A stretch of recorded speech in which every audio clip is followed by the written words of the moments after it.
You're listening to the We Are Libertarians Podcast Network. Find all of our shows at wearelibertarians.com. You're listening to the We Are Libertarians Network. Learn more at wearelibertarians.com.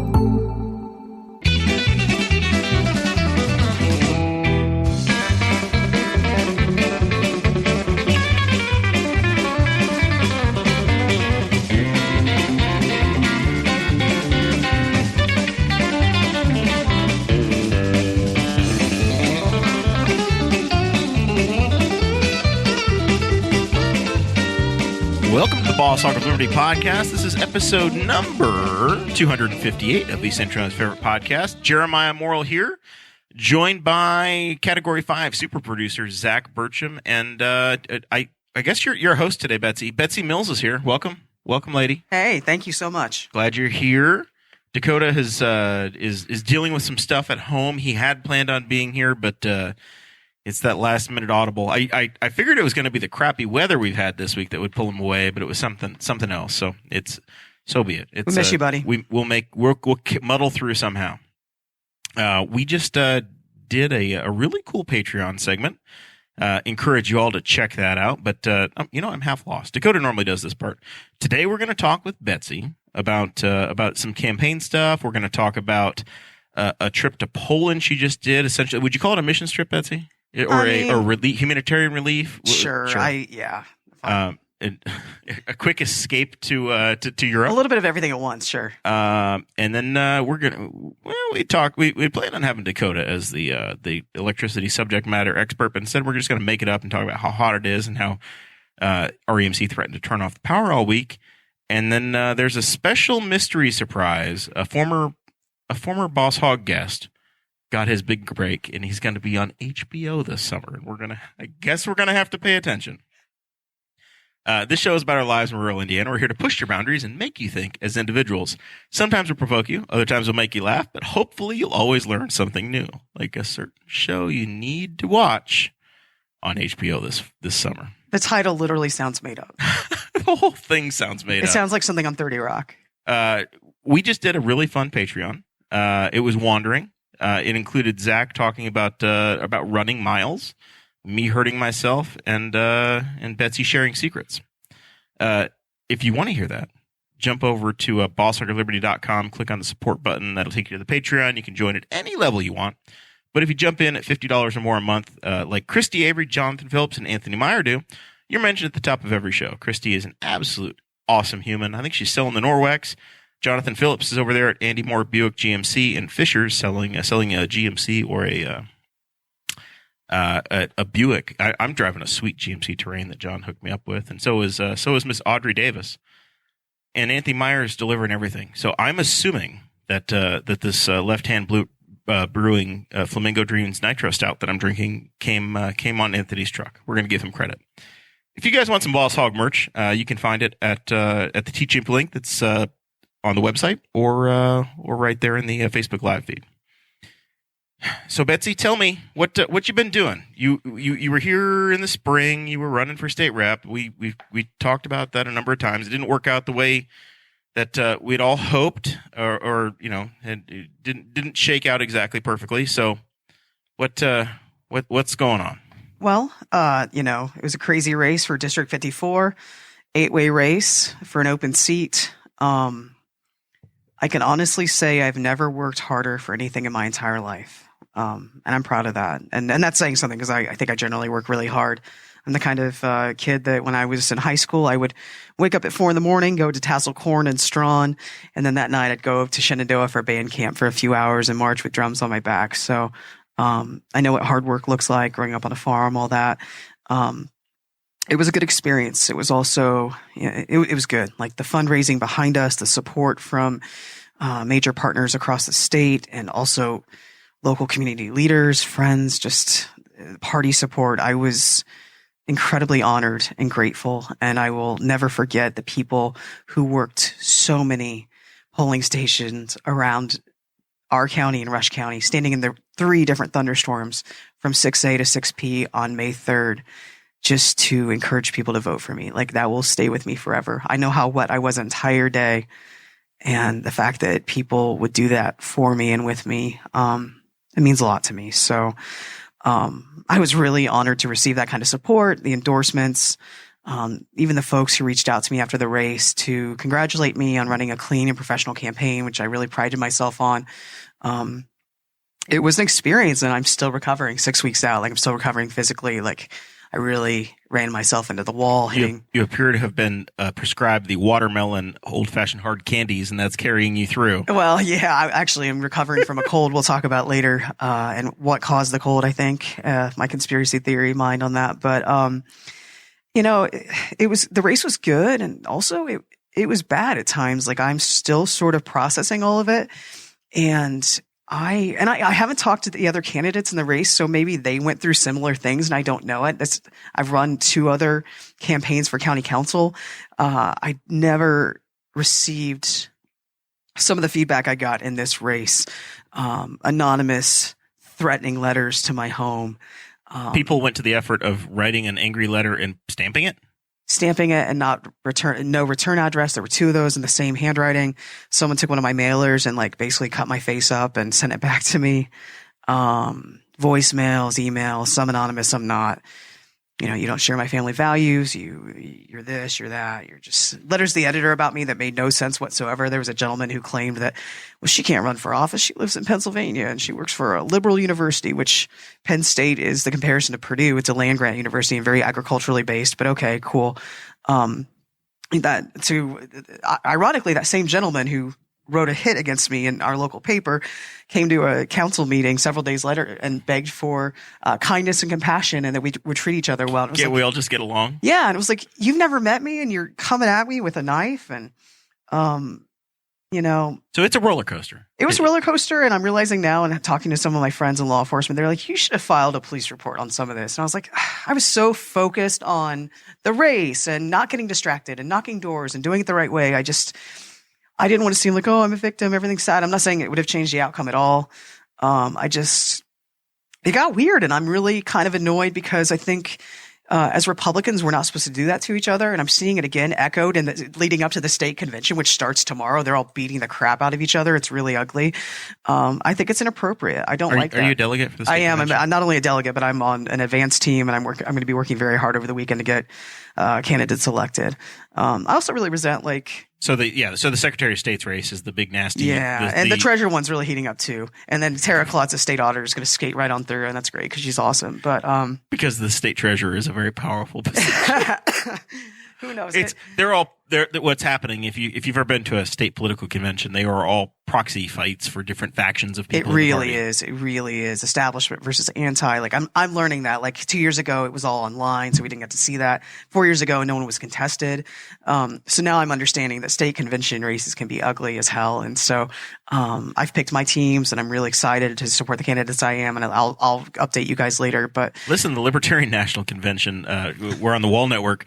They pretty much overthrew themselves. So the Mises caucus has completely taken over, and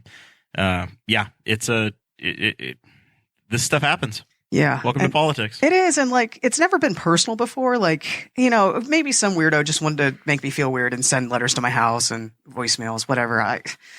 When it impacts my family, I don't like it. When it's me, shoot at me. That's fine. I mean, not literally, but do you think, I know it's difficult to know, but do you think it's one or two people that are just doing it, or do you think it was coordinated? No, I have no idea.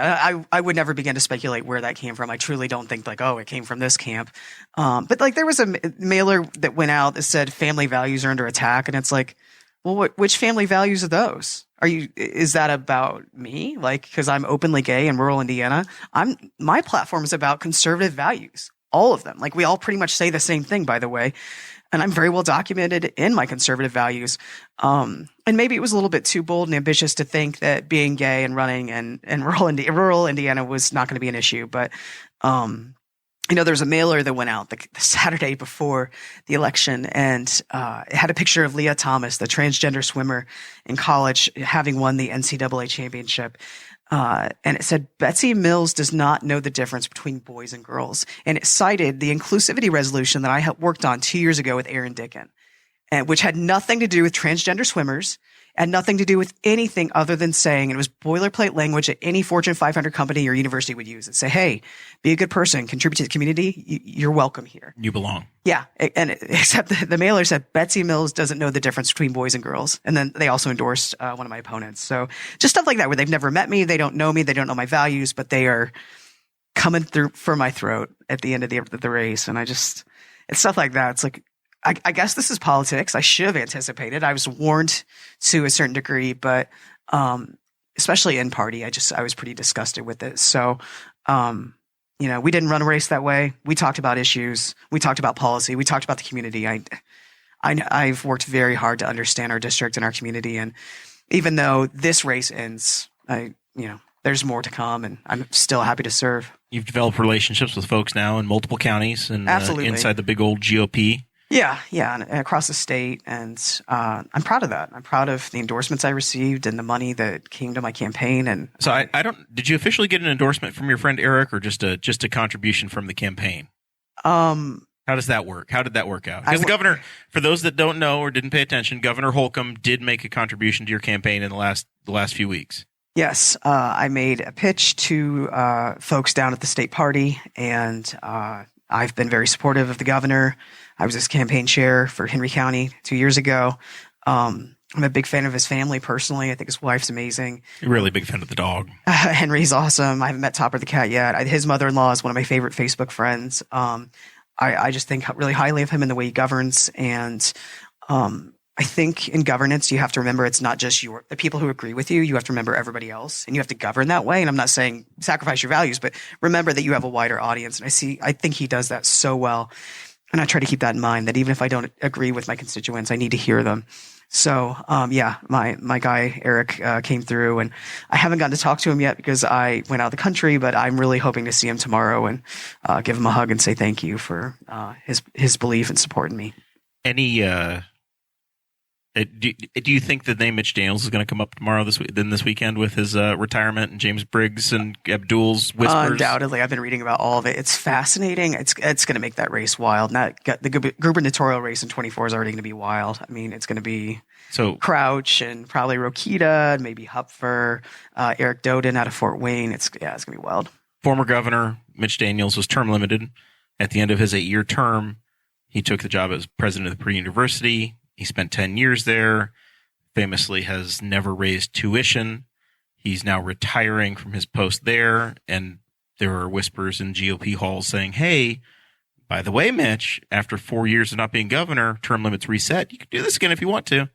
And there haven't been oh, heck no, I would never dream of that statements. Right. It's honestly, it's his to choose. If he wants to come back, I think the field clears. I really do. And people will get in line behind him. I think even Rokita would. And again, you're going back to establishment. Hey, listen, if you're in the co-host chair, you can't just go, I don't know. I think Rokita will do anything he can to get elected. How about that? Dakota sits in that chair and just launches nukes here's a into bomb. the end zone. Todd Rokita will do anything he can to get to the next level. So, but I think anybody running against Mitch should think twice. And I'm a big fan of Suzanne Crouch. I think she's an amazing leader. She's the one with the glasses. The glasses and the red lipstick, and she's so dynamic and so good at what she does, such a great advocate for Indiana. And she's just climbed all the way through the ranks. She isn't just someone who showed up yesterday. She's every position you can imagine. She's held it. She'd be a great governor. So I'm not saying, Mitch all the way. I think he's a great candidate and he's done great things. That is some political savvy. You hear a name that might come about, but you don't just make an immediate endorsement because you never know what trouble it could cause. Yeah, multiple candidates, I respect them both very deeply. So we'll see what happens. 90% of the show I just do to make Zach chuckle. I can get that out of him. I'm just wondering, if Mitch came back in, how many people would be like, oh, come on, because tons. How long ago was he? Or are there people that would go, why that office? Why the hell aren't you running for president, man? I don't think he has any interest in the presidency because I think that there's a level of scrutiny that nobody wants to deal with, and I think that he can get stuff done as the governor. No sane person wants to be president. And for him to come back, he's got this kind of legendary status, and I think that he was good in that he's very fiscally responsible. But I don't recall him having any particularly controversial social, some of the people that have been there since him. I don't think Governor Holcomb's been this way, but like Mike Pence put his foot in a couple of piles. Mike Pence had the most difficult governorship of my lifetime. And my memory goes back to Evan Bayh, and I can't remember a single governor that had more struggles and political step-in-its than Mike a lot of Pence those step-in-it moments were stuff that Mitch Daniels wouldn't put his foot in. It wasn't. There weren't concerns for him. He's not. I don't remember him having particularly active social policy. He's a fiscal guy, and people love the fiscal part. So it's hard to argue with somebody who just gets the job done for what the job is, and that's keeping the government running. That and doing it quietly and not grandstanding constantly. I cannot stand people who just grandstand and make issues and travel to the border for no reason. And I'm over it. Like, govern Indiana. Especially when the border's how many hours away from here? Listen, the Attorney General has to be worried about what's going on in New Mexico. It's just so blindly. The closest border is like just northeast of Fort Wayne, right? It's the folks from Windsor bringing those Canadians. They're Canadians. Their inferior whiskeys over the Detroit River is the real risk. He could visit Canada for lunch, but no, that's not where he's traveling. All right, so Betsy, let's talk about what happened here. Yeah, the race finished the way it did. Yeah, and then you're scrolling Facebook, and our friend Kyle Sexton is over doing humanitarian work in Poland, and you go, I'm doing that. Let's drop everything and go. Yeah, it was. It was sudden. It was very sudden. Yeah, I think it was the Thursday or Friday after the election. So like 2 or 3 days later, it was like 5 a.m. I should not have been awake, but I was awake, and I see he's posting in Warsaw, Poland about like working somewhere, and I messaged him. I was like, what are you doing, bro? What are you doing over there? And he was like, I'm volunteering, working with, Ukrainian refugees, blah, blah, blah. And had he been over there for a while, or he just gone over himself? Maybe a week or 10 days. Okay. And so I was just like, wow, that's really cool. Like I haven't been out of the country in years, since my sister's wedding, like 6 years ago, which is embarrassing, and haven't gotten to travel in like 3 years because of stupid COVID. And I looked up plane tickets. It's a hell of a train. That'd be a hell of a train over to Warsaw. Yeah. Kind of gets wet for a while. Yeah. So that I could fly direct out of O'Hare for $700 round trip. Like, train goes right by Sarah Palin's house. Anyway, but you have to go through enemy territory to get through. Looked it up, and I mentioned it to my partner Chris, and I was like, so like just looking at this, and we could stay with Kyle, and I might go, or I might go. And she was like, well, I want to go. And we just got done with, at the same time my campaign was ending. So was spring semester. It was all at the same time. Good Lord. So you have this open window on your calendar. Yeah, exactly. Before summer semester starts and everything, and things pick up again before the bicentennial, which I'm really involved in.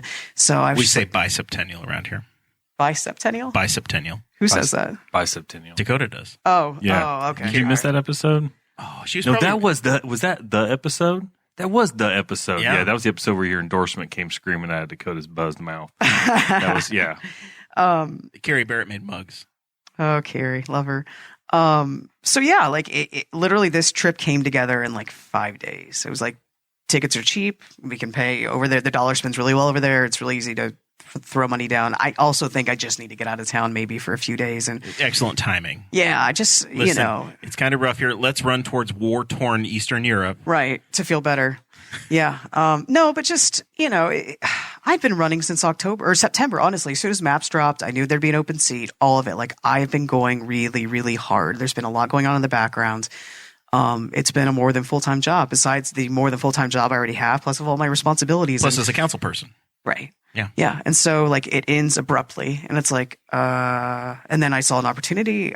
It just seemed smart. I told my mom about it. I told my mom, she was like, no. And I was like, I'm 36. You don't get to make that call for me. I love you, but no. And I said, it's not Ukraine. It's Poland. It's where all the refugees are going. They're not going to Ukraine. They're coming over. So, within a couple days, flights were, booked. So on the flight over, yeah. Did you think to yourself, I want to see somebody change a light bulb? Is that like a Polish joke? The Polish joke, yeah. How many how many polls does it take to change a light bulb? I hung out with a lot of them. I didn't see any issues with intelligence. I know. I'm just the stereotype. I would be the entire time over. I'd be just telling myself that joke once an hour. The only stereotype I thought of was pierogies, and that was the first meal we had. So, and they were freaking awesome. You got it done to me. So how long? So it's a direct flight from O'Hare to Warsaw. Yeah, and what was funny was, so like we connected with a group out of Indianapolis called Indiana Sports Ukraine, and basically it's run by a lady we hung out with, Alona. She is Ukrainian, and she's a Hoosier now. She's here now, and they fundraise and they send things to the front lines like boots, body armor, medicine. And so like when she heard we were going, she was like, "Would you mind taking bags over?" And we're like, "Sure." And she came to the farm with 9 50-pound bags, like military duffel bags, full of everything you could imagine. And United Airlines is like, sure, you can check those. Here's the thing, Jer. As soon as we got to O'Hare and we're unloading it, there's a bus next to us. Everybody's wearing Ukrainian T-shirts doing the same thing. That's and incredible. They flew over They were with all us, on the same flight. And they flew back with us. They were super nice. They're from Cleveland. They drove from Cleveland to Chicago to fly direct and much, much cheaper. But that's the thing. Like if we took over those bags, they're $100 a piece and the organization paid for it. We just had to be the carriers. If they shipped them, it'd be $1,300 a piece. Yeah. So like well worth our muscles and time to make sure that happened. And so that was the first phase of like, how do we help?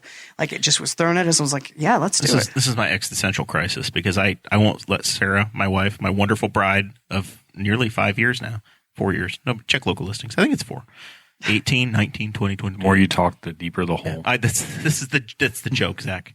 Of 15, 20 years, I won't let her pack my bag because I have to answer that question of, did you pack your bag? Yeah, they gave us a really good inventory, and the reporter from Wish TV who came to meet me to do the story, like she was like poking around. She knew the people who, so I didn't feel weird about it, but she was poking around like for the news story. I saw enough to know there was nothing weird, and I thought if for some reason there's something weird in this bag, I have a very well documented like evidence trail of like, hey, sure, I'll help you. Yeah, it's military or it's military armor, right? And it's I looked at the organization. They're a 501c3. It's Hoosiers. So, I didn't want like Councilwoman Betsy Mills tried to check a RPG at O'Hare Airport. Listen, I grew up watching Broke Down Palace with Claire Danes. I was not going to let that happen to me. You thought the letters in the mail were rough. Wait till you get caught sneaking weapons out of the country. I'm a little surprised that body armor doesn't throw a red flag. I think it was like light stuff, but mostly it was like summer boots. Mild to light treason. Given the circumstances, I think it would be acceptable, but I'm a little bit like that. Like that's one of those things that like, yeah. And it was medicine. There was some candy, like there's food. It was a huge mix of stuff. So that's awesome. So you were able to get the bags on. You flew over. Yeah. So we meet a guy at the Warsaw airport, Vasil. He walks up around and he's got my name on a piece of paper, but it's upside down. So clearly the English language and the Ukrainian language he's just drawing shapes like we would trying to draw a Russian language. Exactly. So we're both texting people being like, is this the guy? Is this the gal? And it's like, yeah. And we're just sort of gesturing at each other. He has this like tiny hatchback. We go take all these bags to, and I'm like, I don't know if this is going to fit. He made them fit. And he told us like, I drive to Ukraine now. And he went and taken him to the front line. Wow. So then we met up with Kyle. We were pretty jet lagged. We got dinner, pierogies, so good. Oh my gosh. And then the next day we hit it hard. We started working. So like the second phase of the work was like where Kyle was working was the World Central Kitchen right outside of the Warsaw train station. So literally people coming from Ukraine, like fleeing from Ukraine, they get off at this train station, the main train station, not just in Warsaw, but the country. And they come up for information. They go to the information desk, and then right outside the door is this giant tent. So this is the first place they land. Yes. First hot meal, first all of it. Like there's a kids area. So every day, like we would go there and work. And Krista and I were actually a hot commodity because we were women and they didn't want men in the children's area, which makes sense. There's huge issues about human trafficking, a lot of concerns. So they were like, oh, you're women, like, work with the kids. And I know that sounds stereotypical, but like, it's super high alert. Like you have to show a Ukrainian passport to get through this area, or you have to be a volunteer and you have to be vetted. They have Canadian military police working that area, and they were all like bilingual, trilingual, like they could speak the Slavic languages. So yeah, we're working like. So who's in charge? Who are you working for or reporting to? It was pretty loose. You just roll up as an American and they're like, yep, we'll take you. Yeah, like you show up, you ID, like maybe a little bit of background, but like you show up, you get a vest, you get a thing. Like if you speak Ukrainian or Polish, like they give you different vest, but like, and then they put you to work. And it was mostly Americans working in the tent. And they're like, hey, I need you to go ladle soup. Hey, I need you to do this. Hey, I need you to do that. And there's different leaders. So we didn't have like a set schedule, but we would come in when we could, leave when we could. There were nights that we were there till 3 a.m. There were mornings that we got there early. Like, it just really depended on what we were up to. And then that's like the third phase of what we were there to do, which was like the independent projects. So our friend Kyle, one of his mentor from college, the mentor's wife's name, Yulia, and she's a professor at IUPUI, and she's actually Russian, and I mean, she's a Hoosier now, but she is someone who like goes through Facebook groups of like Ukrainians coming over to Warsaw or Poland and tries to get them aid. Like, I think there's a lot of people doing a lot of things that are really quiet, just trying to help. And she said, hey, you know, keep an eye out. I may tell you, like, you may need to do something. And we'd also said on Facebook, like, we got to that kids' daycare area, and the toys were like really worn, really sad. And I went to the toy store and I bought a bunch and just tried to make it a little bit nicer. And then people kept asking me. I mean, dozens of people were like, "What can we do to help you there?" I'm like, before I was like, I don't know what we need. Let me see when we get there. And then my first thought was, oh my gosh, that kids area needs help. Like, it really needs help. And so we went to people were incredibly generous, and a lot of them were from Henry County, from Indiana. And they trusted me to send me money through Venmo. And I went to the toy store and we just went nuts. Like, I made a focus on farm equipment and farm animals. We're very agricultural here, and I tried to honor that spirit, but so is Ukraine. Ukraine's a very agricultural country. Just things that were interactive and smart. Fidgets. The kids love fidgets. Are international. Fidget spinners. For absolutely. And the puppets and their little Ukrainian kids, puppet. Like, they loved it. And so that was really fun. And we looked for how we could help people, but we're waiting for assignments. And so anyway, back to Yulia.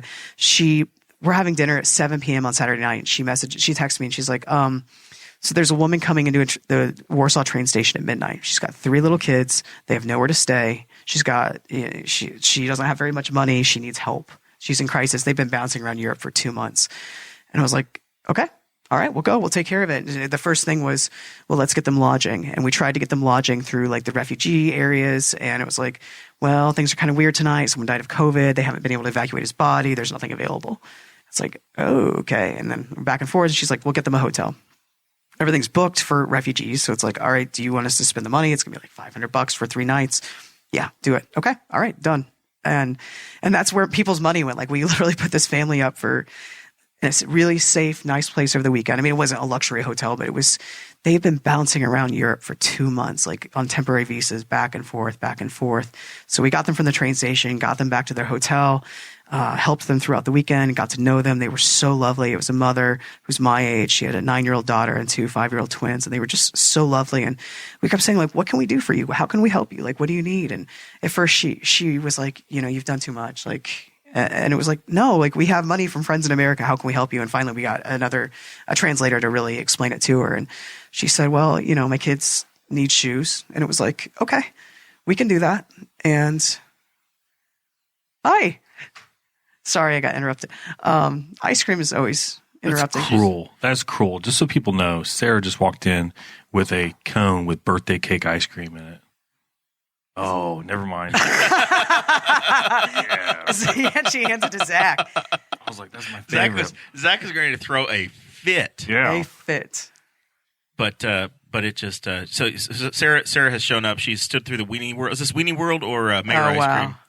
The Weenie World. So Sarah has brought us ice cream just as a 94-degree surprise outside. That's really sweet. So it was really. Oh, thanks, girl. Is this birthday cake? Oh, birthday cake. Birthday You could cake. not have done You can't better. be unhappy when eating You could not have birthday done cake. better if you'd tried, and you did try very hard. So anyway, we took the mother and her kids out for ice cream and some friends, and we just wanted to get them through the weekend, got them medicine, got them nothing exorbitant. The girls got Peppa Pig shoes. Their shoes were worn out. We got the mama jacket. Like, we just really enjoyed them. And they had the 3 girls had one little cat. Like, there was one toy. It was this cat that meowed. And I was like, I got to do better than this. So I got them, every time we saw them, I would bring them something small like poppets or candy or whatever. And in the end, I gave them stuffed animals. And so have you been able to keep in touch with them? Yeah, we message a lot. We message almost every day. The girls and their mom, they're living on a farm in North England, and actually my favorite region, like Yorkshire. The farm has a horse named Charlie. They like to hug Charlie. There are dogs. They're living the good life. They just started school. They celebrated the Queen's Jubilee last weekend. The oldest daughter ate 4 cupcakes on Sunday, and she couldn't eat dinner because she was too full. So Zach, it sounds like they just moved into Clarkson's farm.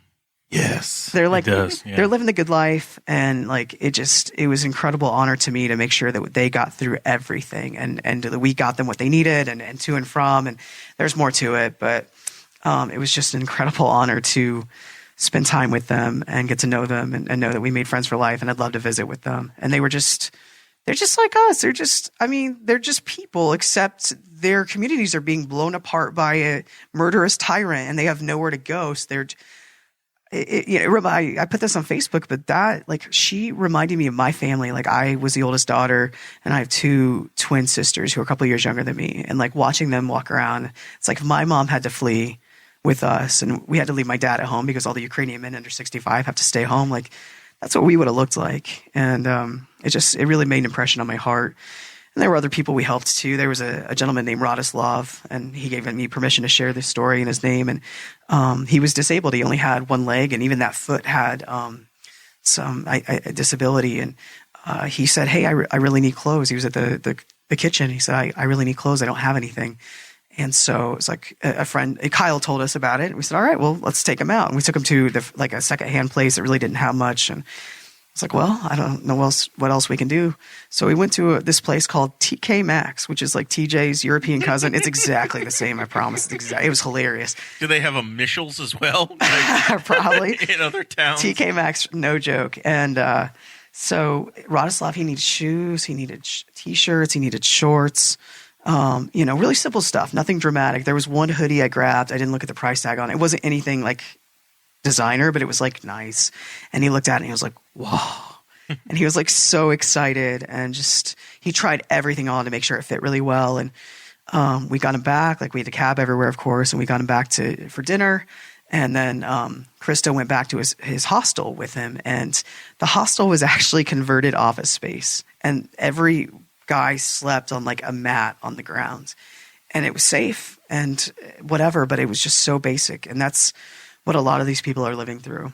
And he was just so grateful. He couldn't speak much English, but we were going up in the TK elevator, and he told me he got a little more brave. And as we, were together, and he said, "You are prayers to God." And I think, he's saying, I think he was trying to express gratitude and say, you guys are an answer to prayer. But he was really sweet. And I've heard that he's been wearing his new threads and looking good around the shelter. So just things like that, getting people medicine, getting people necessities, getting a kid a mouse for his computer so he can do schoolwork, helping a girl buy a laptop. They had to flee Ukraine. She should have been killed. A rocket blew up the building next to her bedroom window and all the glass fell on her. She was sleeping, but she only had cuts. Just hearing their stories, seeing their pictures, and seeing like, it's just crazy what you've had to go through, and you're here. And, the fact that we could help at all was just, I'll forever be grateful. The thought of having to leave, if you're coming from a war-torn area, you'd be so conflicted. Just having the bravery to leave your town and go, and you don't know where you're going to. Right. Yeah. So to have somebody there to welcome you. Yeah, and also like just the vulnerability. Like, to think of our friend who came to that train station with their 3 daughters, who had been told, "We'll have somebody there for you." Like, we could have been human traffickers. We could have been terrible people. We're not human traffickers, but like the trust you would have to know that I will get somewhere safe tonight and I will be taken care of. Like, I was honored by that trust, and I just can't fathom being in that position, like being that at risk and knowing that there are people out and about and they're not there for good, and they'll take advantage of anybody in a weakened state. So, I mean, there were signs everywhere in Poland that were like, you are at risk of being trafficked. Like, you need to stay in safe areas. You need to, go through official channels. Yeah, it was really powerful, really interesting. How safe did you feel?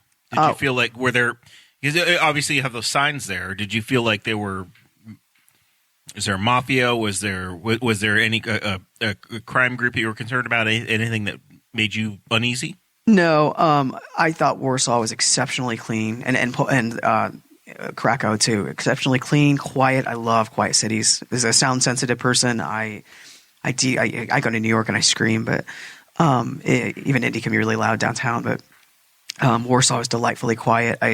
Very little trash anywhere. I did get into a bit of an altercation with a police officer outside TK Maxx. We saw a drunk couple, and this guy was really roughing up this girl, he wasn't like flat out punching her, but he was like grabbing her and shaking her. And it was really, you could tell they were both drunk. There was a dog. It was super uncomfortable. I had no idea who to call, and tried to talk to a few people on the street, and they weren't having it. And it was just, I'm someone like coming from the law enforcement background of dispatching, like you see something, you say something, you see somebody in need, you get help. Like I felt so bad. And finally there's a police car and I wave him, and this is a huge like tourist area, and I wave him down and I'm trying to explain. I'm like, and I'm the dumb American, right? Like it's not my fault, or it's my fault that I don't speak their language. I'm in their country. I'm not blaming the police officer for not speaking my language, but I'm gesturing to him. I'm trying to point at what's happening and being like, he's hurting her. Like, and, and whatever. And I made the mistake of touching the car, and he slaps my wrist. And then he asked me for my ID, and he's running my ID while I'm watching this guy shake up this girl. And I was so mad. I was like, okay, do not get arrested. Cooperate with police. It's what you do. But like the audacity of him being mad at me while she's getting screwed up. And then this kid walks up and is like, hey, and he points it out, and he's speaking Polish. Then they get out, he throws me my ID back, and then he goes and deals with it. And it's like, and I talked to the kid, and he spoke perfect English. He said, oh yeah, we called because she was getting hurt. And I was like, they dealt with me first before they dealt with the altercation. I was so mad. Like I was just like, all the wrong priorities, guys. And I love police and I support police, but I was super furious at that moment. Like that girl went through 5 minutes more of hassle because they didn't like the way I approached them, which was in a fully lit area, and just being like, help, like, someone's getting beat up. Like that's got to be some of the social norms where you just don't understand the culture too, and how to be, not how to behave, but how to interact or what. Right. Yeah. I right. And I'm again a dumb American. I don't know what I did to violate things, and I should not have touched the car, but I was frantic because I was literally in public watching somebody just be physically and I would say sexually assaulted. So it was really hard. Her dog was barking. Like I think they were a couple that was like super intoxicated, but it was really disturbing to me. And I just wish he had better priorities. So I didn't get arrested. Did you see how it ended, other than you not getting arrested? Our Uber came right then, but it looked like the police officers were joking around with them, and it was like. And those kids were so good, and I was like, "Thank you so much for calling." And the kid said, actually, 3 different people called, and it was like, why were you messing with me? Like, I was clearly pointing and gesturing at like what was going on behind me, but I was frustrated. But if that many people called, that tells you it's not a normal thing to be seeing. Probably not. And this super, super like busy, well lit area on I think it was a weekend night. So, it wasn't 2 a.m. It was like 9 p.m. It was. So is Kyle still there? He's still there. The group he's working with, do they still need support? How's this work? So yes, are you asking for like where to send money? Yeah. So there are 2 groups. Hold on, I've got it all written down, and my notes are out of order. Good job, me. Okay, I'll just say the first group. So the official group we like volunteered with was World Central Kitchen. They're highly reputable. Look them up. I think it's wcef.org. You just Google it, but they're all over the place. And basically they deploy all over the world to places that need it. Like they were up in Buffalo a few weeks ago during that shooting. They've been down in Texas for that shooting. Where people need help, that's where they go. And as I understand it, they spend their money very effectively and very efficiently. And what I thought was, and it was very basic too. It wasn't, I was just really impressed with the operation and how it worked. But what I loved was, these Ukrainian people come over and they're like, oh, this is food from home. Like they whatever the food they were making, which a lot of it seemed kind of weird to me and not of our palate, tasted very homemade to the refugees, which I thought was just really, really awesome. The other group you could support locally would be Indiana Supports Ukraine, and these are the folks we took the bags over for. They're a 501c3, Hoosier led. Like look them up. They're on Facebook. They also have a website. Really, really good group. The leader, Alona. There's a lot of news stories about her with Wish TV, and anyway, I found them to be great. And just they asked us to do things. We did it. Like we paid for things. They reimbursed us. Nothing but a great experience. She's actually over there right now with her daughter volunteering. So those are 2 organizations I would point to. I would also say we are hoping to go back before the end of summer. We might even go to Ukraine. There's a lot of peacekeeping efforts and like some really interesting stuff happening in the background. So I'm going to keep my eyes open. It's a busy summer. We have a lot of travel planned, and but if I can go, I'd like to. Can I tell you one happy story? Absolutely. So there was this, the first day we worked in the daycare, it was an early Friday. This would have been the same night we went to the train station, but it's like probably 3 p.m. Chris and I are working in like the little daycare area, and we'd seen these girls before, and their mom comes by and she's like, I need to do paperwork. I will be back at 6. Very important paperwork. Can you watch them? And we were like, okay. So we also had lunch. We had dinner plans at 6, but it was like, okay, we made a promise to this woman. We're going to do this. And these girls, like, were escape artists. Like, I had my back turned. The oldest one is gone. Krista's like, where'd she go? I'm like, I don't know. Remind us, how old are these kids? Probably like 7 and 5. So young. And I'm like, I don't know. This is Zach's at home, but but double your youngest one. Yeah. This is my nightmare. I understand what you're dealing with. Yeah. So I've made this sacred promise to this mother who's doing paperwork. I have no idea what any of it means. All of a sudden I'm chasing this girl. I'm barefoot because you don't wear shoes in the kids area. I find her like outside the tent, but in like the fenced in area. And I'm like, come on. I get a translator to be like, your mom will come back, come, play with blocks or whatever, come color with us. Anyway, they try to escape, like, no exaggeration. Krista's in the chat. She can say if I'm wrong, but probably 6 or 7 more times. And it was crazy. And it was just like, please stop trying to leave us. Like, your mom's not here yet. 6 p.m. rolls around. Couldn't come fast enough. She's not there. 6:30, nothing. 7, nothing. I'm starting to get really nervous. Like, did something happen to this woman? Someone's like, do you think she left her kids? And I was like, no, but I don't know. And there was another volunteer who was like, oh, she does this. She's done this 3 days in a row. And I was like, okay. Well, she didn't seem flaky, but I don't know. I'm going to wait until she's done this very important paperwork 3 days in a row, I guess. And so that was a Friday. And then we're back on Monday. Or she comes back at 7:15. She's like, thank you so much. So sorry. I was like, all right, let's go get dinner now. And that's what we did. Like, we always prioritized the work. Like, whatever we had to do, we did. And then we missed out on a couple nights at museums because they closed early and we were doing work. And it's like, doesn't matter. We came here to work. If we can fit in a museum or something fun, we'll do that too. And we fit in enough fun stuff for sure. But we always try to prioritize what we actually came for. Anyway, so Monday rolls around. We walk into the tent. That woman's there with the girls. And she literally comes up to me and Chris and hugs us both. And she doesn't speak English super well, but she said, thank you so much. Thank you so much. I'm so sorry I was late. On Friday, I was doing paperwork and it ran late, but I secured our visas to England. We have been here for 2 months waiting and we get to go to England this week. And she was talking to us. Oh, what do you guys do? Oh, we're teachers. We're professors. And she's like, oh, I'm an economist in Ukraine. Like, and she had the look. She looked like an academic woman, like a little bit harried, exhausted for sure. And she said, I don't have a job anymore. We left. I don't know what war-torn city, but and so I assume she's in England now with the girls. But I was like, okay, I'm so glad we stayed. I'm so glad we kept that promise. And to hear the happy ending, like they're safe, and to hear that they were waiting there for 2 months, like it's just things like that where you're just like, I just can't even fathom it. But I'm glad I got to hear her story. I'm glad I got to hear the happy ending. So that's amazing. You wouldn't think it, but it happens to everybody, right? Everybody becomes incredibly equal. When your city's getting blown apart, it doesn't matter if you're the person that works in the fast food restaurant or an economist at a university. Everybody's in the same situation. Doesn't matter what your status is in life. It's just a human situation. Absolutely. And I noticed a lot of them try to take care of each other. Also, some of them were kind of mean to each other. And what I realized in talking to them and hearing their stories, she's an economist. She doesn't have a job anymore. We made friends with a lady named Maria who spoke impeccable English and had 2 fabulous sons. And we really enjoyed them. And she was so helpful in translating and just so interesting to talk to her about politics in Ukraine and internationally. But gosh, where was I going with that? Just hearing the dynamics and the politics of it. But her husband was a professional soccer player, like in his previous life. And now he was a professional soccer coach in Ukraine. Now he's a taxi driver.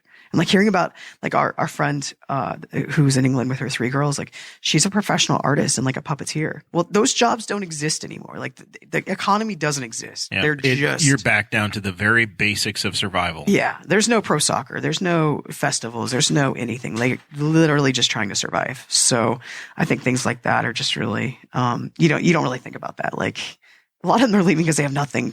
There's nothing there. Even if they're safe, even if they have homes, they don't have money. They don't have income. So And if you can't speak the language, then culturally, whatever you've got going in your home country isn't going to translate to other countries necessarily because if you don't speak the language, you can't use your skills necessarily. So I know there's a post that goes around Facebook and some people kind of poo-poo it where it shows like it's gas prices are awful. And it says, but at least we have, and it lists all the things. And it's like Americans don't have any idea what it's like to be in that situation because we as a country haven't been in that position. Some Americans do who have obviously served overseas or gone overseas, but like most Americans have zero idea what it's like to have your home obliterated and like targeted by another country. We just kind of live over here, and most of the problems are an ocean away. Right. We don't really have problems with Mexico or Canada. We're on good terms with them. So yeah, it's hard to even fathom. Just all of a sudden, 1 month you're watching the Olympics, and the next month, and something's coming. At that point, they kind of knew something was going on, and it's been a while. And next thing you know, you're just like you're homeless. You're in a foreign country, and you're depending on people that you don't speak the same language as to help take care of you. Right. Exactly right. It's really, and I kept wondering. So, like, imagine being in Warsaw, Poland, their capital, and nearly everywhere you went, there'd be the Polish flag, which is a white bar and a red bar, and then I meant to grab my Ukrainian flag and I forgot it, and I'm really mad at myself. And then the Ukrainian flag, which is a blue bar and a yellow bar, and they stood next to each other in all the public places.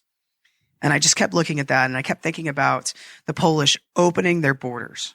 Just straight up opening their borders to their eastern neighbors. And not only that, but watching them come into the train station. Here's your new SIM card. Here's some money. Here's where you're going to get lodging. Like, just all these things thrown at these people who are coming with their dogs and their cats and their bunnies and carriers. I saw a couple bunnies. Just bending over backwards to help them. And I thought, would we as Americans do that for Canadians? Probably not. For our neighbors to the south? Probably definitely not. For anybody, probably not. But why is Poland so dead set on being so hospitable? Why the population of Warsaw literally doubled in like a couple weeks. Why are they doing this? And it was this overarching question in my mind of just existentially, why is this happening? And Kristen and I went to a few museums. I was going to say the Polish people have a history of exactly. Yeah, but even they're like, obviously it's a few generations back. They're like a generation or two removed from it. But yeah, but that's a country who has been in this position right a couple of times. Like, you kind of associate the beginning of a world war with there goes Poland. Right. So good for them for not forgetting what that's like. And now 80 years later, when there's not a lot of World War II vets around still, they're like, we know what this is like. It's exactly right. Exactly right. And I had to work through that. Like, I knew that history, but just to feel it in real time, and World War I, the Germans beat the crap out of Poland. World War II, Hitler hated Poland, and he wanted Poland to be Germany 2.0. Most of the worst concentration camps were in Poland. Like, Auschwitz is in Poland, and we went there.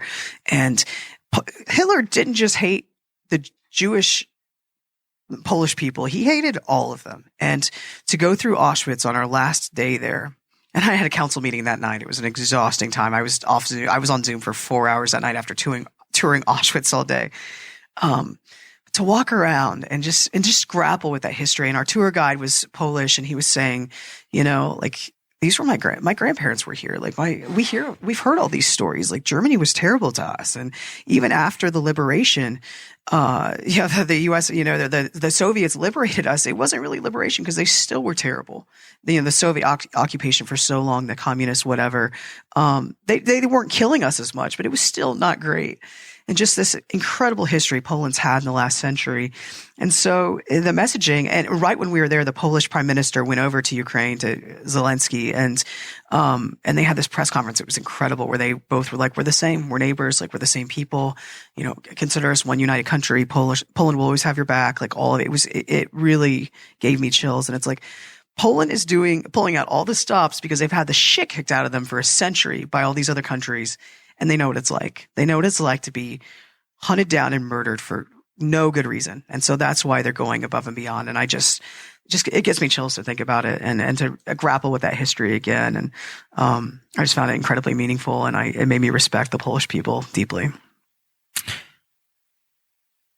Totally different way of meeting these folks, but Sarah and I have done a lot of cruises, and you find that you develop great relationships with the people that are staff on these ships, and they come from Macedonia, they come from Romania, they come from Poland, they come from Hungary, and it's just some of the best people that we've met. Some of our favorite folks that we've met have been from that Eastern European area, where it's that I think the culture of the people is just bred in that they're awesome folks. Yeah, and another angle I think is really important is Ukraine turns 31 this summer. I think it's in August.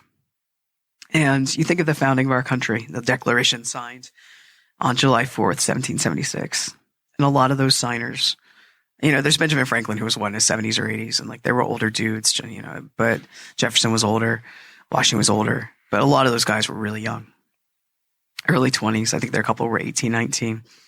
And so the founders of their democracy in Ukraine are still alive, right? They're still there. They fought, they used to be part of the USSR, and that's Putin's whole thing is he wants to reunite what existed. When he's been asked what was the greatest geopolitical tragedy of the last century, he said the breakup of the USSR, which is insane, but from his perspective, it makes sense, being former KGB and all of it.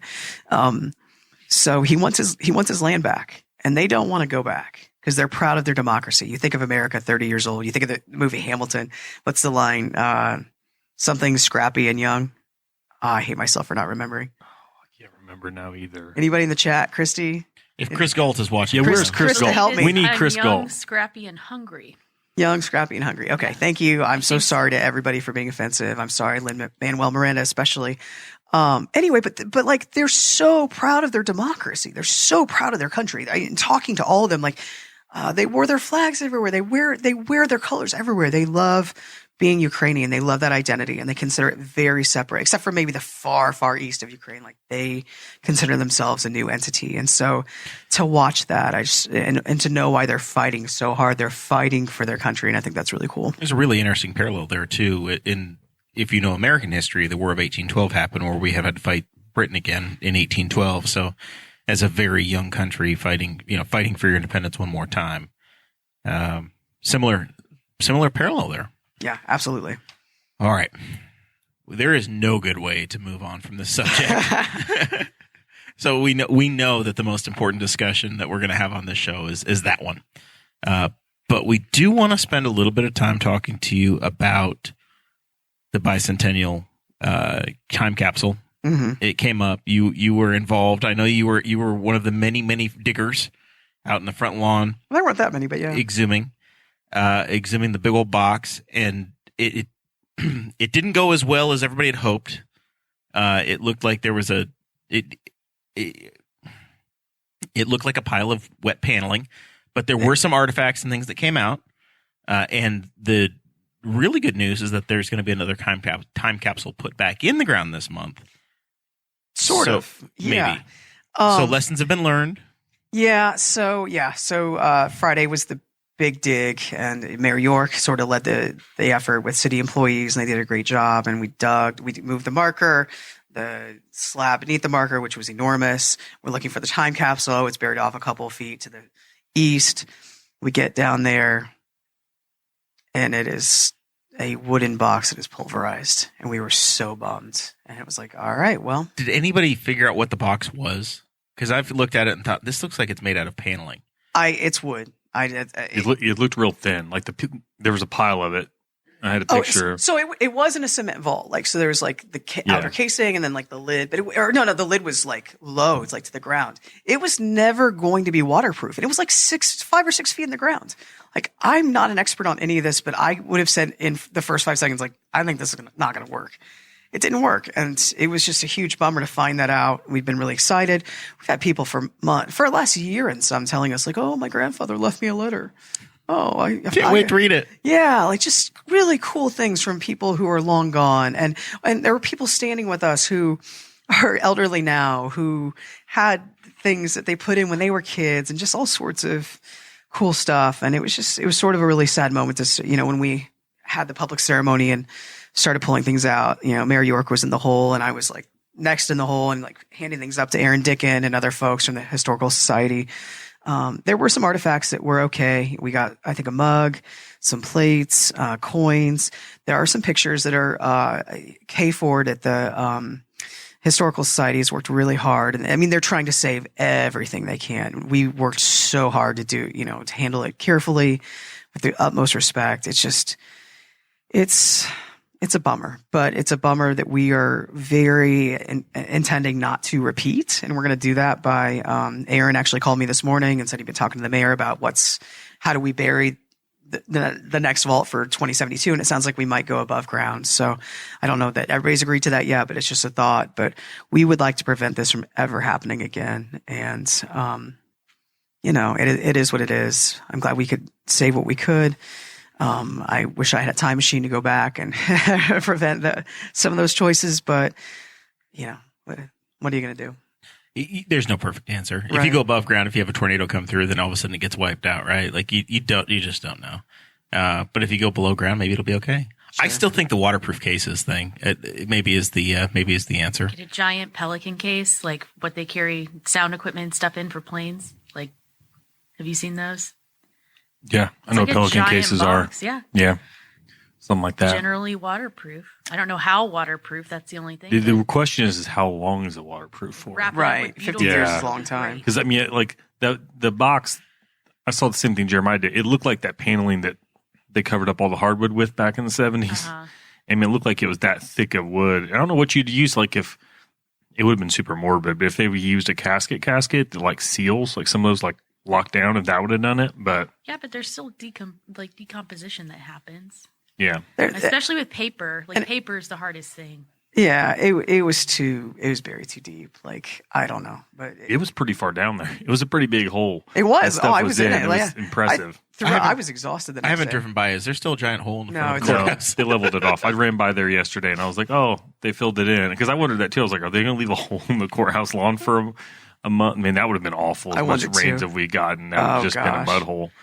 And to be like, I mean, city employees helped us on Friday, and then Saturday it was basically me, Aaron Dickin, the mayor, Steve Dellinger helped a bit, but it was the four of us in that hole. Like it was your local elected officials. Like we were toiling down there, and that's okay. Like I didn't know that's what I was signing up for, but I'm honored to have done it. But it was hard work. You mentioned the lid. So was it basically like a foundation? The box sat on the foundation, and then the lid sat on the foundation. Like the lid was all encompassing of the sides, and so instead of you think about the lid sitting on top of a box, it was a box that sat on top of its lid, essentially. Because when you look down in there was like a concrete pad down exactly. in there. But it wasn't waterproof, and it was so far down. Like that was never going to be. The opening in the lid was at the bottom. Yeah, and I was like, concrete's porous.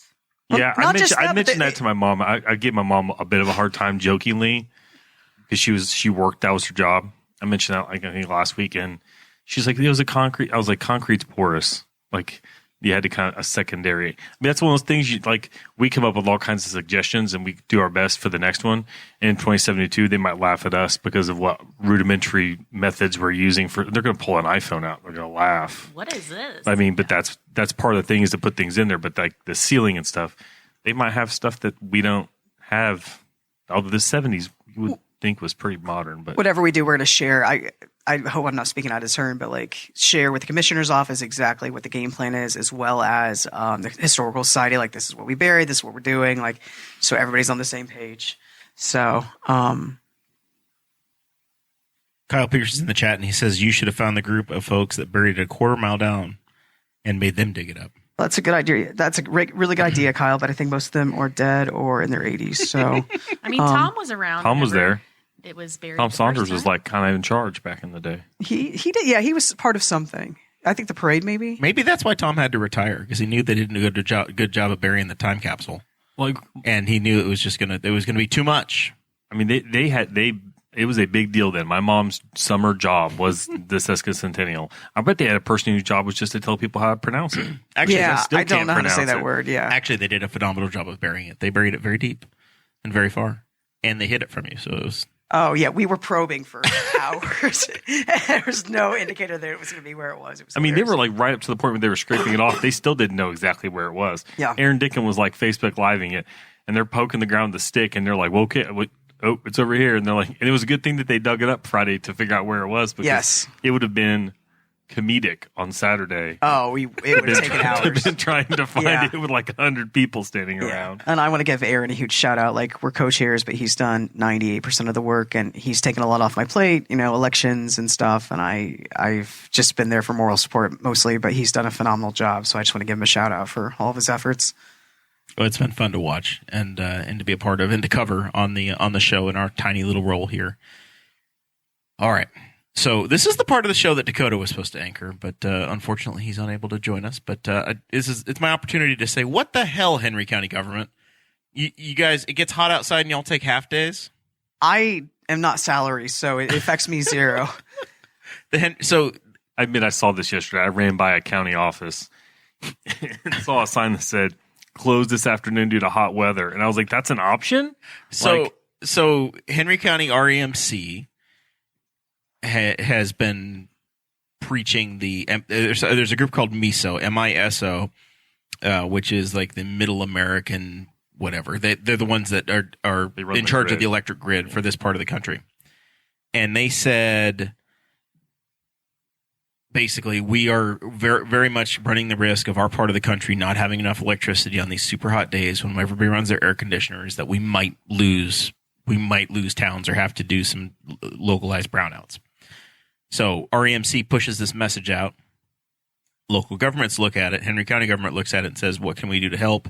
And they say, hey, we're going to shut the courthouse down half the day. So they're only working in the morning and they're sending people home in the afternoon. That's the and they announced this on Monday. I think they had an emergency meeting Monday. Hopefully turning the air conditioning down. How funny would it be if they forgot to turn the air conditioning off? It's like, let's just sit there running. But. So I don't know. I'm looking at it going, I guess maybe it helped. They said that the problem's solved and they're not going to lose power in the next 2 days. But how much of a difference is are we showing off a signal of, hey, if we can do it at the county governments, you can do it at home? Are we trying to encourage businesses to shut down half days as well? What are we accomplishing? It's a really good question. And I know you're a councilman, not a commissioner. Yeah, as a member of local government, I can't answer that. I got the emails just like everybody else, and I don't understand. I wasn't in those meetings. I wasn't privy to the information. I don't know if it's like a lead by example kind of thing, or if they think tangibly it would help. Not my call. I'm not saying it's good or bad. The courthouse is actually a Duke customer anyway. It's all the same grid, that conversation that we've had many times in the show. But I just didn't. I want to understand why they say, okay, half day is the plan. Sure. Maybe next time I'm in a room with some of the commissioners, I can ask. I do not understand. I was with them all day yesterday at the golf outing, but yesterday. That's what it was. They want to shut down half day so they can go play golf, the big Republican golf outing. Well. Now I didn't mean to throw my colleagues under the bus, but now the chickens are roosting in their 110-degree hen house. Oh man, it was so hot at the park. I was dying. Well, now I'm thinking, so they sent all these people home, and now they're going to go boost their AC at home. So is it really saving energy? I don't doubt though that I bet keeping the courtrouse cool is it's got to be energy a tough intensive. job. But you can a lot of those rooms shut, and you don't have to make the courtroom cold. Yeah. I bet it was a lead by example kind of thing. Probably. I mean, I did. I said I ran by a county office and saw the sign out in front, and I was like, really? And just kept running because my office was nice and cool, and we all worked all day. I guess I'll say this: next week's going to be incredibly hot as well.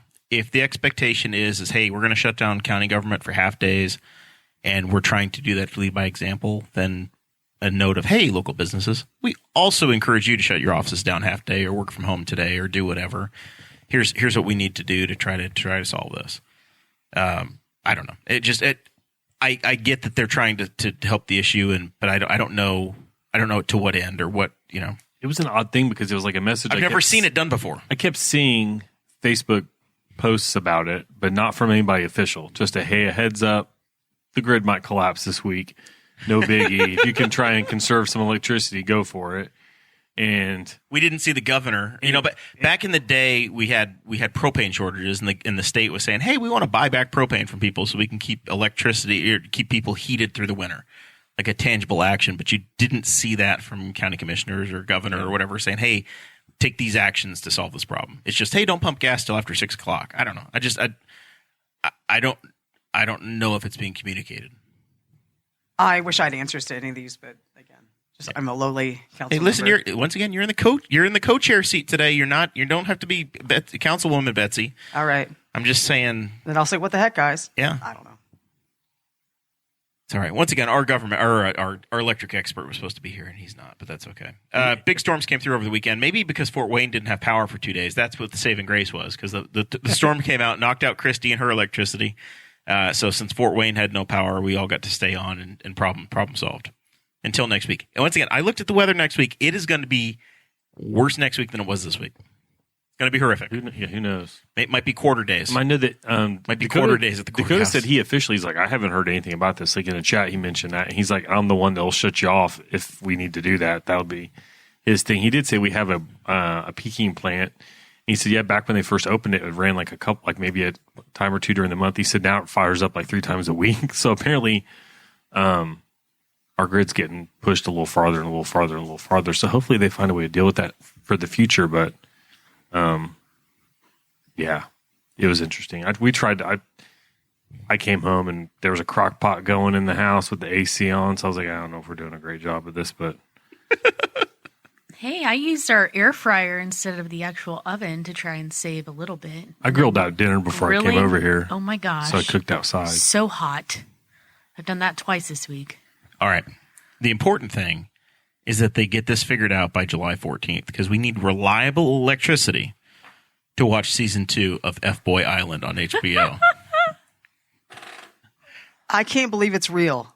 Sarah sent this to me earlier in the week. And it's our friend, Boss Hog alum, Benedict Polizzi. 1.2 million people follow him on the TikTok now. Ben his reach is ridiculous. Absolutely ridiculous. So Ben's got 1.2 million people following him on TikTok, and he's going to be appearing on season 2 of F-Boy Island on HBO, which I did not know existed at all. Apparently, Nikki Glazer is like the host of the show, so like the Chris Harrison of it. So he could really get torn apart because she's vicious. Every So day now we I'm stray interested. farther from the glory of God. I know, but I'm ready to watch it. Ready. I have never, ever been a reality TV person. This sounds made up. How does one define F-Boy? Can anybody help me with that? Ben Polizzi. I think it's him. I think in the 90s it would have been like a scrub. I think it's just a person, man, it's kind of hard to describe. I think it's a guy that's got no substance. He's not going anywhere. He's a jackass that's undateable. Yeah. So find the difference between the jackasses and the nice guys. Essentially. How is this entertainment? People Magazine has a photo today that, once again, everything he's putting up I think is fake, and it's all real. And there's this magazine spread with Ben. I will say he's beautiful. I think that's part of it too, though. It's a guy you want to just like. He's hilarious. He's actually a really nice guy. Ben is hilarious, and he is beautiful. also so self-deprecating. Yes. For being an Adonis, he thinks he looks hideous. He does look like Adonis. He probably is acutely aware of the irony of what he's doing. Yeah. The difference is that an actual F-boy has no idea of the irony of and who they are. And the other 12 people on the show, God only knows what's going to happen. Can you read the captions for me, Betsy? Yes, I'm dying. What do you do for fun? Benedict enjoys eating rotisserie chicken and crying in his car. I mean, obviously he's got to get the protein in for that physique, so that's the rotisserie chicken. My favorite thing that he does on social media is the "Who's Buying This" shtick that he has, where he goes to random stores and he'll find a product and he'll be like, "Who's buying this?" Circus peanuts, I think, were featured on there. Different flavors of Doritos that don't make sense. All kinds of fun things like that.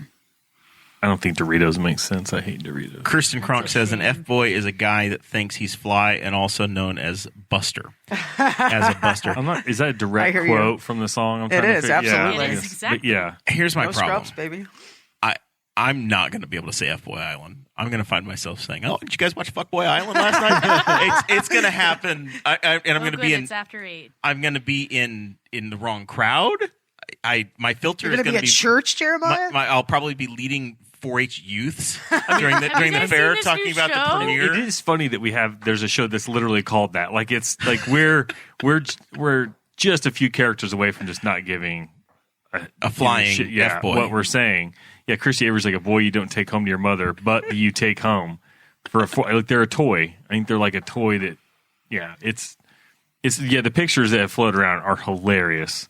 And then I think if anybody's ever watched like The Bachelor or The Bachelorette, you would look at some of those guys and you're like, oh, that's what this is. He's an F-boy. Yes. Yeah, absolutely. So I just don't get it, guys. I just he don't also. get it. I don't get trash TV either. Okay, and this is like the trashiest of trash TV.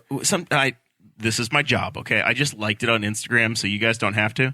And now I'm going to get inundated with other associated acts, which is going to be Real Housewives. My Instagram advertisements are going to be horrific now. I don't even want to tell you what mine are going to be based on a search that I did earlier The today. two people that I know that also follow the show, or Jordan Berry, who's over at Barstool, and an Indy 500 starter, Zach. Not this year, but an Indy 500 starter. Zach Veach. No, I don't It's think not a male. Oh, not a male? Oh, really? Simone. Really? Not Simona. It's Pippa? Pippa Man. That's hilarious. Pippa That's Man hilarious. follows F-Boy Island. So yeah, they made these covers, Betsy, for every one of these people. I bet Simona would. I don't know if Porsche Motorsports would approve of that. Oh, it's going to be spectacular. What's even better now is Instagram now throws, because it's hard enough to keep up with people you follow on Instagram. They're now throwing in other people's stuff that you don't actually follow, just like suggested people, like, oh, you might like this person. And so those are the accounts you're really going to get a fun time with. You'll get like the accounts from probably other people that were on season 1 and the other people on season 2. So you'll just have a bunch of just like half naked dudes that are all buff on your Instagram feed. It's just they made a magazine cover for every one of them, and it's just hilarious. That's where I He's thought definitely it the was hottest fake. one, I think. He put it on Instagram and said, "Hey guys, I'm going to be on the show. Don't tell my mom." The tagline says, "Can 3 single women looking for love correctly determine which men are the actual nice guys and which ones are the F-boys?" What a show. I wonder how the producers figured it out before they picked who was going to be on the show, because you could end up with a whole show of them. I can't wait to suffer through this. Welcome to July. That's Is there going to be... do we need a Boss Hog viewing party? I think there, Zach, will you and wanna- April come over to watch F-Boy Island with I us? would come for the first episode. I'm really We looking could watch forward. it poolside. I think that we need to have a Joey Molinaro like synopsis after every episode. They're like partners in crime, aren't they? That's right. Yeah. Yeah. So Ben and Joey have done the Espresso podcast, and he's got the Johnson character with Ben. I hope did the Speed Street Live at IMS. I just saw him at the track on Fast Friday. I hope that Joey gets some spin-off content out of this. He should really be working on some spin-off content from this. This should be good. Well, it's all because of the Boss Hog bump, and that's what's important. Well, clearly. We are once again, we take credit for every one of our former guest successes and whatever happens to them in life. And Ben, we're very happy for you, and you're welcome. Sarah, you're in the producer's chair. You've wandered your way in from random ice cream duty to taking over for Zach. You're pinch hitting. Everybody's moved up a spot tonight. Yeah. You got any final thoughts for us? Anything you need to say?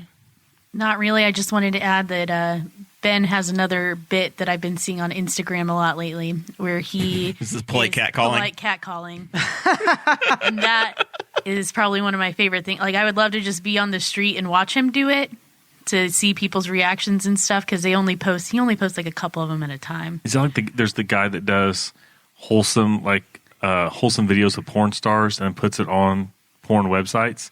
It'll be like him at the library with the porn star, but they're actually just like reading books. And it's always like super wholesome, like G-rated stuff, but it's with the porn star, but he uploads it to like Pornhub as a thing. Like, that's just a fun thing to do. I think Jared's going to show Here, us we'll one. we'll get with the first one here. Damn, Mama. You look like you've never hit snooze. You look like you never hit snooze. Let's see. We'll try one more here. My problem is I don't even know what part of the phone this comes out of. That was good. Damn, dog. You look like you never fell off a mechanical bull. Those are weird. I don't even get them. The guy is dressed in He's dressed like a cowboy. My favorite ones are like, "Oh, you look like you've got a great credit score," where they say something and the girl is like already giving him a look like, "Oh my gosh, what is he going to say?" And then he says something like, "Oh, you look like you don't hit snooze," and then she's like, "I don't." I bet they're scared She to smiles death. Like, immediately. there's one thing I've learned. It's that You look like you color coordinate your closet.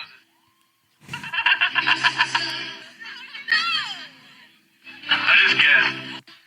I don't know. is that like women deal with a level of BS in the world that men don't, and like I can't even comprehend it.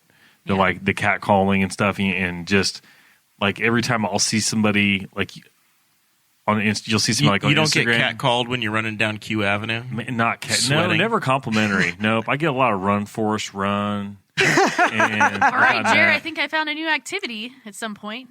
And once I Heckling need one Zach. of those to. I need one of those. the last time megaphones. anybody did anything to me, I saw your brother Danny. He flipped me off, and so I flipped him back off. So it was just two guys at Baker Park flipping each other off. So I bet some people. I think that Yeah, I'm trying to think of anybody else who's like flipped me off. But no, it's been a little while. Most of the time people just probably just get a little closer than they should with their car. That's most of what happens. But yeah, I haven't gotten. Yeah, catcall. I wouldn't even know what you'd be used to. Like, yeah, some of the stuff. Just think of the things you say to your wife. Oh, that's horrible. Exactly. But she's my wife. But she's your wife. She knew and she signed up for it. Yeah. Yeah. Anything else to my lovely bride? Nothing I can think of. You ready to go to Canada? I hope so. Are we gonna eat Ready poutine for or all the poutine? We're gonna eat poutine or horse meat. Poutine, preferably. Oh God. You know, I don't think I would want to eat horse meat, especially after having to hold 2 horses last weekend, where I had Tony and Click hanging out with them. Might give you the trots or the runs. Yeah. Dad jokes with Zach. Zach, what you said? You have a spectacular Okay, final thought.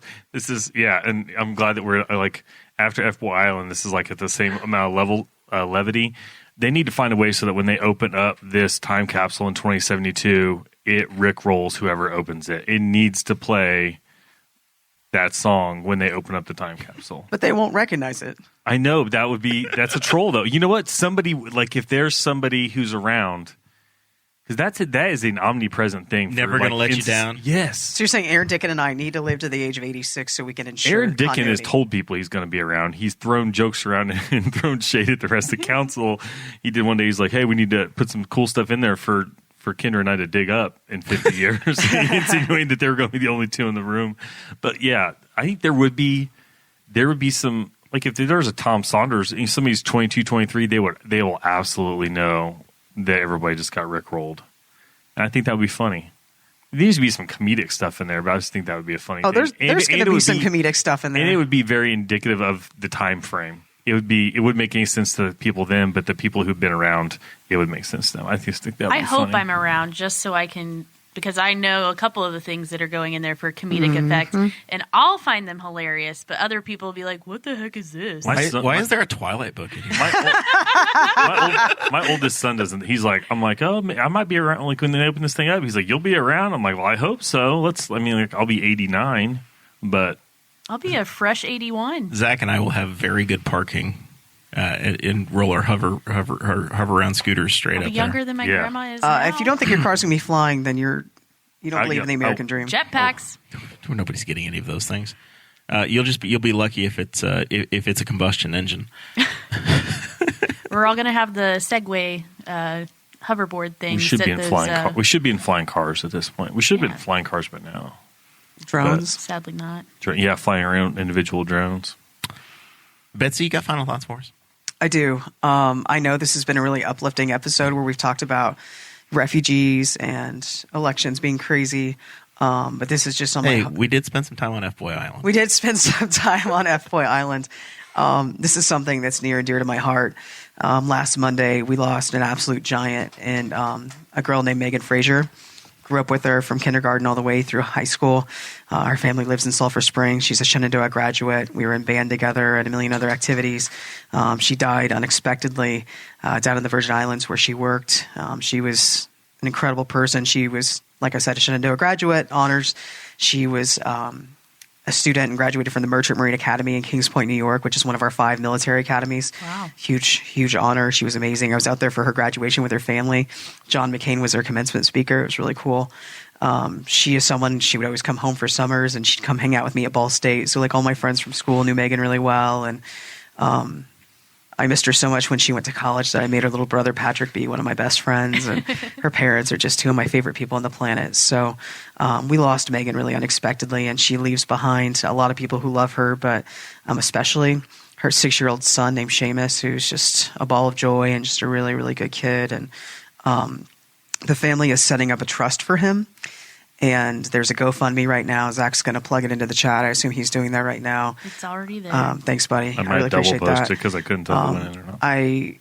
If you feel led, I can vouch for all of this. Like, Megan was amazing. I think right now we're just trying to think of what we can do to support the family and support that little boy. And so if you feel led to give, thank you. If not, just please pray for that family because it's just such a bummer. It feels so surreal to me to be like, oh, joking about F-Boy Island and talking about all these things that are happening, and then knowing that like one of my best friends is no longer on the earth. and I'm still processing that.